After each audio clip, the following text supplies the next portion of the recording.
মানুষ তার জীবনে দুই ধরনের পরিস্থিতিকে খুব ভয় পায়। এক, কোনো কারণবশত কারোর সামনে নত হওয়া। দুই, কোনো কারণে নিজের চরিত্র থেকে, নিজের মূল্যবোধ থেকে বিচ্যুত হওয়া। এবার কেন হয় এরকম যে কথায় কথায় কারোর সামনে নত হতে হয়? কেন বারংবার নিজের চরিত্র থেকে চ্যুত হতে হয়? এরকম কেন হয়? এটা তখনই হয় যখন আমাদের শিক্ষা এবং মূল্যবোধের অভাব থাকে। যদি মানুষের মধ্যে প্রকৃত শিক্ষা থাকে তাহলে এই সংসারে কোনো সময় এবং কারোর সামনেই নত হওয়ার কোনো প্রয়োজন নেই। যদি মানুষের মধ্যে মূল্যবোধ থাকে তাহলে তাকে নিজের মূল্যবোধ বা চরিত্র থেকে বিচ্যুত হতে হয় না, তা সে যাই হয়ে যাক না কেন। কোনো বালককে যদি জন্ম থেকেই সুশিক্ষার অধিকারী করা হয়, শিক্ষিত করা হয়, মূল্যবোধের অধিকারী করা হয়, তবে সে এই সংসারে এমন কর্ম করবে যাতে সে নিজেকে, নিজের পরিবারকে, সমগ্র সমাজকে গর্বিত করতে পারে। শিক্ষা লাভ করুন, মূল্যবোধ লাভ করুন এবং আমার সাথে ভালোবেসে বলুন, রাধা রাধা। এই সংসারে কোনো বস্তু হোক বা ব্যক্তি হোক, তার একার গুরুত্ব কিন্তু খুব বেশি নয়। একটা উদাহরণ হিসেবে বৃষ্টির ফোঁটাকে ভেবে দেখুন। যদি একটি বৃষ্টির ফোঁটা হয় তাহলে তার খুব বেশি গুরুত্ব থাকে না, কিন্তু যখন সহস্র বৃষ্টির ফোঁটা মেঘের মধ্যে দিয়ে ঝরে পড়ে তখন সেটা বর্ষার রূপ ধারণ করে। সেই বর্ষা যা এই প্রকৃতিকে শান্ত করে। সেইভাবেই পাথরের ছোট টুকরো, তার খুব বেশি গুরুত্ব থাকে না, কিন্তু যখন অসংখ্য পাথরের টুকরো একত্রিত হয় তখন তা পর্বতের আকার ধারণ করে। সেইভাবেই কিছু মানুষ যখন একত্রিত হন তখন তৈরি হয় পরিবার, কিছু পরিবার যখন একত্রিত হয় তখন তৈরি হয় সমাজ, যখন অনেক সংখ্যক সমাজ একত্রিত হয় তখন তৈরি হয় রাজ্য। এবার এই রাজ্যের সবথেকে গুরুত্বপূর্ণ ব্যক্তি হতে পারেন রাজা, কিন্তু তাও সেই রাজা একা কিছু করতে পারেন না। যুদ্ধ লড়ার সময় তারও নিজের সৈন্যদলকে প্রয়োজন পড়ে। কিন্তু এই সংসারে এমন একজন ব্যক্তি আছেন যিনি একাই সব কাজ করতে থাকেন, এবং সেই ব্যক্তি হলেন মা। আমাদের জীবনে একজন পিতার ভূমিকা কিন্তু নিঃসন্দেহে অমূল্য, কিন্তু আমাদের সকলের জীবনে যে ভূমিকা একজন মায়ের তা অন্য কারোর থাকে না। একজন মা একাই সন্তানকে বড় করতে পারেন, সংস্কারী করে তুলতে পারেন, তার জন্য পরিশ্রম করেন। আর এত কিছু কাজ করার পরেও তার কাজের জন্য তিনি প্রশংসা অবশ্য পান না। উল্টে যদি সেই সন্তান অনুচিত পথে চালিত হয়, অনুচিত কর্ম করে, তখন সেই মাকেই অপবাদের পাত্র হয়ে উঠতে হয়। আমাদের জীবনে মায়ের যোগদান কতটা সেটা বুঝুন। আপনাকে বড় করে তোলার জন্য উনি কতটা পরিশ্রম করেছেন সেটা বুঝুন। আজ থেকে, এখন থেকে, এই মুহূর্ত থেকে মাকে সম্মান করতে শিখুন। যখন সময় পাবেন, যখন সুযোগ হবে, তখন তার প্রশংসা করুন, ওনারও ভালো লাগবে। আর মায়ের এই মমতার জন্য, তার এই ভূমিকার জন্য আসুন সবাই মিলে আমরা তাকে প্রণাম করি, আর সকলে মিলে ভালোবেসে বলি, রাধা রাধা। মানুষের মানসিকতা এমন হয় যে সে যতটা করে আশা করে যে তার থেকে অনেক বেশি তার বদলে সে পাবে। দেখুন, সবকিছুই আপনার ভাবনা চিন্তার উপর নির্ভর করছে। আপনি যদি ফলের বিষয়ে ভেবে কর্ম করতে থাকেন তাহলে সেটা অনুচিত। জীবনের আসল আনন্দ হলো নিজের কর্ম করতে থাকা, ফলের চিন্তা করা উচিত নয়। যদি আপনি এরকম ভাবেন যে আমি এতটা করছি, আমার এতটা পাওয়া উচিত, সেই ভাবনা অনুচিত। যদি আপনি সেবার মানসিকতা নিয়ে কর্ম করতে থাকেন, কর্মচক্রে প্রবাহিত হন, যদি আপনি এমন ভাবনা রাখেন যে আমি এতটা পাচ্ছি তাই এর থেকে অনেক বেশি আমি কর্ম করব, তাহলে নিশ্চিত রূপে আপনি যতটা করছেন তার থেকে অনেক বেশি আপনি পাবেন, আপনার আশার থেকে অনেক বেশি আপনি পাবেন। শুধু জীবনে অনেক বেশি কাজ করতে থাকুন, ফলের চিন্তা করবেন না। আর মনে রাখবেন, এই ভাবনাই সব থেকে বড় বীজ। কর্মের উপর বিশ্বাস রাখুন, জীবনে যা যা আপনি চান সবই সুখময় হবে। আসুন আর আমার সাথে ভালোবেসে বলুন, রাধা রাধা। আপনি কখনো পর্বতের শিখরে উঠেছেন? আপনি দেখতে পাবেন পর্বতের পদতলে প্রচুর সুন্দর ফুল রয়েছে, সবুজ বনানী রয়েছে। যত আপনি ওপরে উঠতে থাকবেন তত ফুল কমতে থাকবে, সবুজ বনানী কমতে থাকবে। আরো কিছুটা ওপরে উঠলে কাঁটা জাতীয় গাছ দেখতে পাবেন, শুকনো গাছ দেখতে পাবেন। আরো যদি ওপরে ওঠেন তাহলে পাষাণ দেখতে পাবেন। আরো ওপরে উঠলে হিমখণ্ড দেখতে পাবেন। এই যে পর্বত, তা মনুষ্য জীবনের সব থেকে উত্তম উদাহরণ। মানুষ যখন সাফল্যের শিখরে পৌঁছতে চান, মহানুভবতার শিখরে পৌঁছতে চান, পথে যত আস্তে আস্তে উপরে উঠতে থাকেন ততই ভৌতিক বস্তু তার থেকে বিচ্ছিন্ন হতে থাকে। যদি তিনি সেই ভৌতিক বস্তুগুলি ত্যাগ না করতে পারেন তাহলে কখনোই সেই স্থানে পৌঁছতে পারবেন না। আর মানুষ যদি উচিত ত্যাগ করতে পারেন, পথে অগ্রসর হতে থাকেন, এগোতে থাকেন, তাহলে একদিন না একদিন তিনি মহানুভবতার, জ্ঞানের, সাফল্যের হিমের স্বাদ অবশ্যই লাভ করবেন। মনে রাখবেন, মানব জীবনের ত্যাগ হলো অত্যন্ত গুরুত্বপূর্ণ অংশ। আসুন আমার সাথে ভালোবেসে বলুন, রাধা রাধা। আপনি কখনো কোনো বাজকে নিজের বাসা বানাতে দেখেছেন? এই বাজ যখনই কোনো বাসা বানায় তখন উঁচু গাছের ডালে বা কোনো পর্বতের শিখরে বাসা বানায়, অনেক উচ্চতায়। আর সেখানে তার সন্তানও জন্মগ্রহণ করে। যখন এই সন্তানেরা জন্মায় তখন এই বাজ খুবই ভালোবেসে এবং খুব সাবধানে এদের পালন পোষণ করে। নিজের ঠোঁট দিয়ে তাদের ঠোঁটে খাবার পরিবেশন করে। কিন্তু যেই সেই সন্তানেরা হৃষ্টপুষ্ট হয়ে যায় এবং সেই কথা বাজ নিজে বুঝতে পেরে যায়, সেই বাজ নিজেই সেই বাসা ছিন্ন ভিন্ন করে দেয়। সেই সন্তান যাদের সবেমাত্র ডানা গজিয়েছে, কিভাবে উঠতে হয় তারা জানে না, সেই সন্তানগুলিকে উচ্চতা থেকে ঠেলে দেয়। সেই সন্তান প্রথমে ভয়ভীত হয়ে যায়। তারা সামনে মৃত্যুকে দেখতে পেয়ে ভয়ের কারণে তাদের ডানা ঝাপটাতে থাকে। আর সেই প্রক্রিয়াতেই সেই সন্তানগুলি উড়তে শুরু করে দেয়। এবার এই ঘটনায় আমরা কি শিক্ষা পেতে পারি?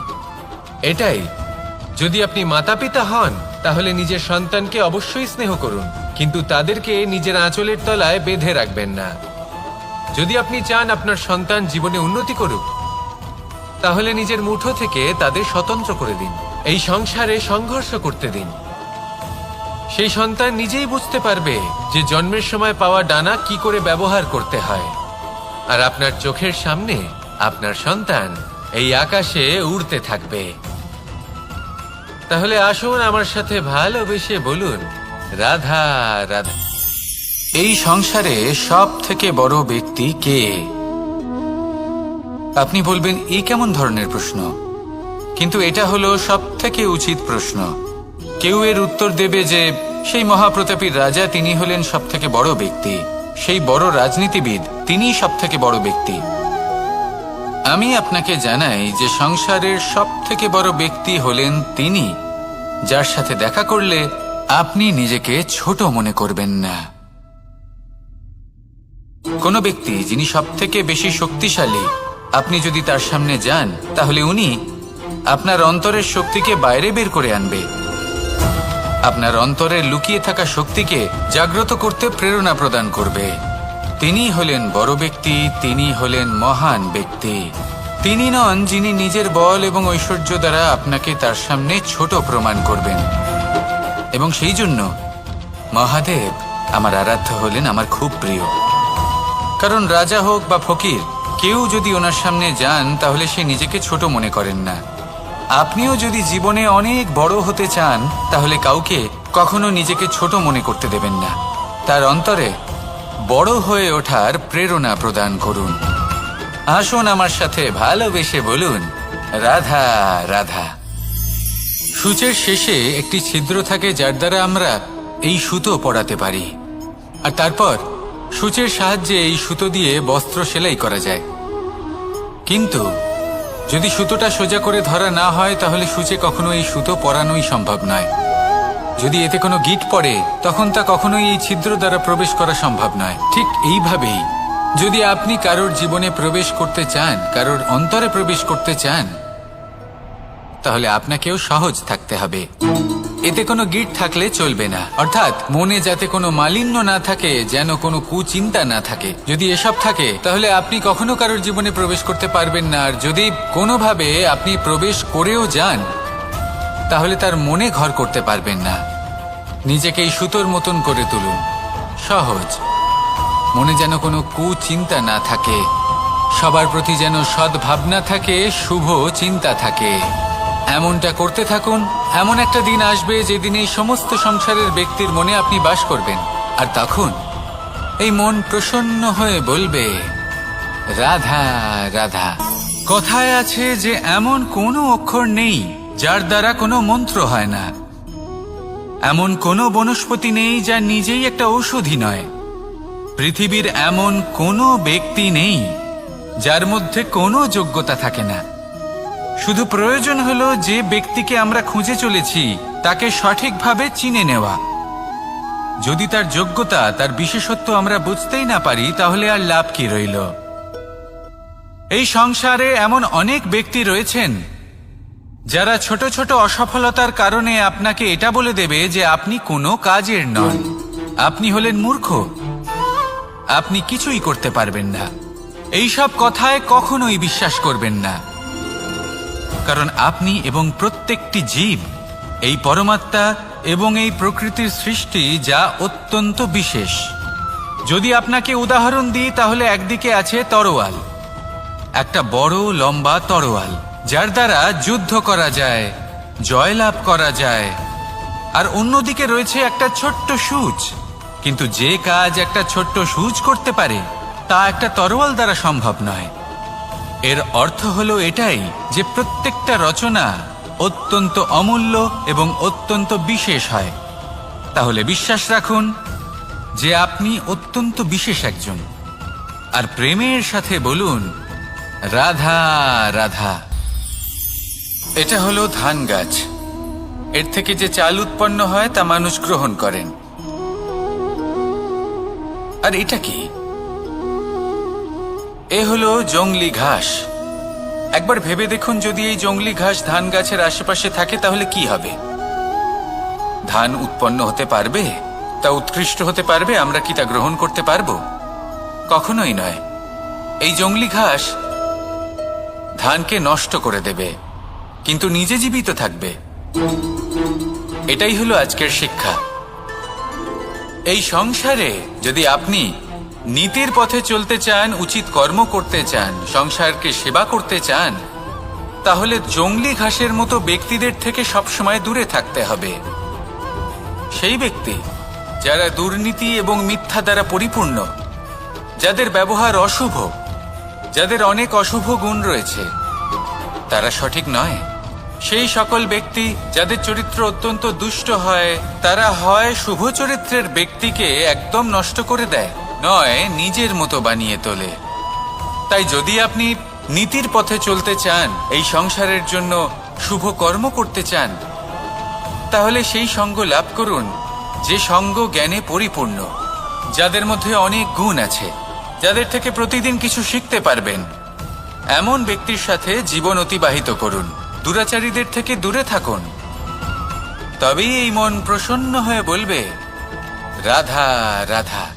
পঞ্চতত্ত্বের মধ্যে দ্বিতীয় তত্ত্ব হল ধরণী, ভূমি, যাকে আমরা ধরণী মাতা বলি।